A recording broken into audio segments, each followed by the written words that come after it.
اعوذ باللہ من الشیطان الرجیم بسم اللہ الرحمن الرحیم لا الہ الا اللہ محمد الرسول اللہ صلی اللہ علیہ وآلہ واصحابہ وبارک وسلم۔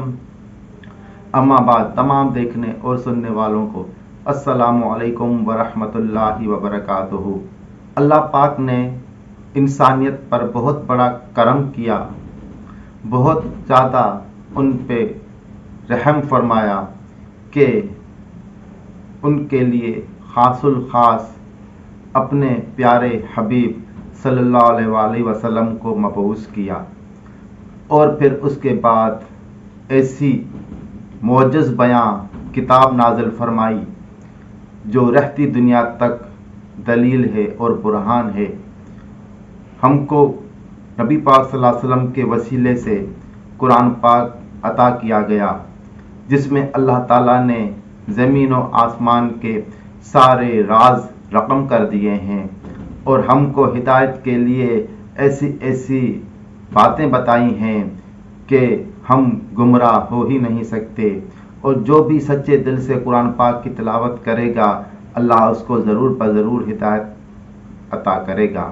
اور ہدایت جو ہے وہ کوئی ایسی چیز نہیں کہ ایک مرتبہ اگر کسی کو مل جائے تو وہ اس پہ مطمئن ہو کر بیٹھ جائے گا۔ حقیقت یہ ہے کہ ہدایت ایک مسلسل چلنے والا راستہ ہے کہ جب ایک چیز کی ہدایت مل جاتی ہے تو ہم دوسری ہدایت کی طلب کرتے ہیں، اور جب دوسری ہدایت مل جاتی ہے تو ہم تیسری ہدایت طلب کرتے ہیں۔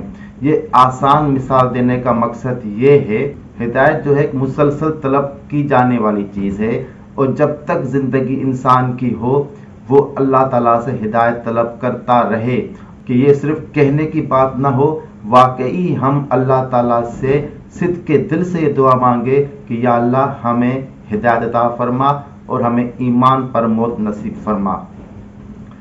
یہ بات یاد رکھیں کہ جب دین سیکھ لیا اور عبادت کا طریقہ ہم نے سمجھ لیا تو سب سے پہلی بنیادی چیز یہ ہے کہ ہم اپنے آپ کو اللہ پاک کی عبادت میں مشغول رکھیں، اور اللہ تعالیٰ کی عبادت میں خود کو مشغول رکھنے کا مطلب یہ ہے کہ ہم 5 وقت نماز با جماعت ادا کریں، اور ہم قرآن پاک روزانہ تلاوت کریں، اور ہم اللہ کا ذکر لا الہ الا اللہ یا اللہ اللہ اللہ یا اللہ جو طریقہ مرشد آپ کو سکھائے، یا آپ اگر پوچھنا چاہیں تو ہم آپ کو سکھانے کی کوشش کریں گے، اس طریقے سے آپ صبح شام ذکر کریں، اور باوضو کثرت کے ساتھ نبی پاک صلی اللہ علیہ وسلم پر درود پاک پڑھنا۔ یہ وہ چیزیں ہیں جن سے ہم کو ہدایت کا راستہ کھل کے ملتا ہے۔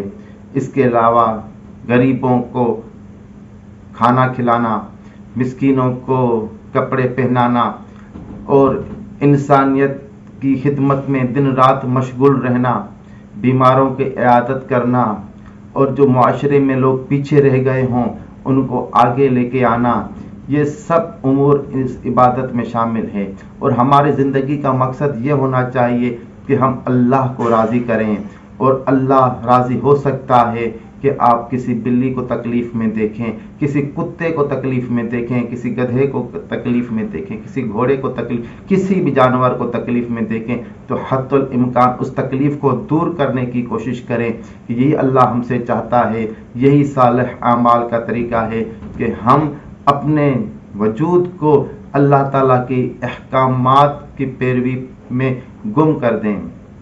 تو اس میں ایک حقوق وہ ہیں جو ہمارے نفس کے حقوق ہیں۔ نفس کے حقوق یہ ہیں کہ ہم نفس کو اللہ کے ذکر میں مشغول رکھیں، اور اللہ کے ذکر کے 4 طریقے نماز، قرآن پاک کی تلاوت، ذکر الہی اور درود پاک آپ کو بتا دیے گئے ہیں۔ یہ ہمارے نفس کی ضرورت ہے، یہ ہمارے وجود کی ضرورت ہے، یہ ہمارے روح کی ضرورت ہے کہ ہم اپنے آپ کو ان اذکار میں مشغول رکھیں۔ اور دوسرا جس کا حصہ ہے وہ حقوق العباد ہے۔ ایک حقوق النفس ہوتے ہیں، ایک حقوق العباد ہوتے ہیں۔ حقوق العباد یہ ہے کہ ہم اپنے والدین کا خیال کریں، اپنے بہنوں بھائیوں کا خیال کریں، اپنے رشتہ داروں کا خیال کریں، بھوکوں کو کھانا کھلائیں، اور مسکینوں کی مدد کریں، یتیموں کی دیکھ بھال کریں. یہی دین کا مقصد ہے کہ ہم ایک اچھا معاشرہ بنائیں. ہم اگلے نشست میں پڑھیں گے کہ قرآن پاک ہم سے کیا چاہتا ہے اور قرآن پاک کس طرح ہمیں ہدایت دیتا ہے. امید ہے آج کی گفتگو آپ کو پسند آئی ہوگی. یہ سلسلہ جاری رہے گا. وآخر دعوانا ان الحمدللہ رب العالمین. جزاک اللہ خیرہ.